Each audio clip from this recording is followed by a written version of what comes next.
काम की है, लेकिन ज़्यादा मैंने कॉमेडी के हवाले से काम किया है। और आज मैंने शाज़िया जी का ड्रामा किया। अब यकीन माने मुझे इतना अच्छा लगा, यानी कि पता चलता है कि वाकई आज मैंने काम किया और आज मैं बहुत खुश हूँ। बहुत बहुत शुक्रिया।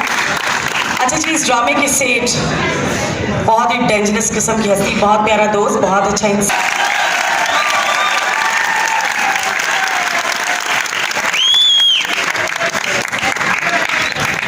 आप जी हमारे इस ड्रामे का बड़ा खास रोल, बड़ा प्यारा, और मुझे बजाते खुद बहुत अच्छा लगता है। हमारी बहुत अच्छी यानी कि फैमिली की तरह हमारे ताल्लुकात, तकलीफ को जानने वाला, महसूस करने वाला हर कोई इंसान नहीं होता। बंदे से बड़े ने इंसान कोई कोई होता है, ठीक है। तो वो इंसान बहुत अच्छा है, मुझे खुद बहुत अच्छा लगता है। हर जो भी कैरेक्टर दिया जाए उसको इस तरीके से शीशे में उतारता है कि क्या बात है, सुभान अल्लाह। आपकी तालियां हैं इमरान रुश्दी।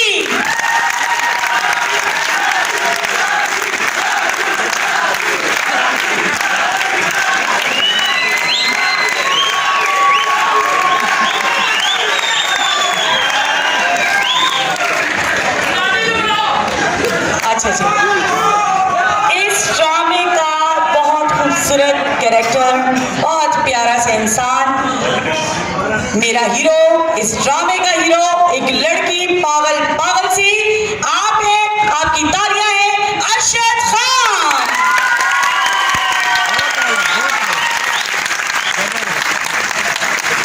जबरदस्त, जबरदस्त।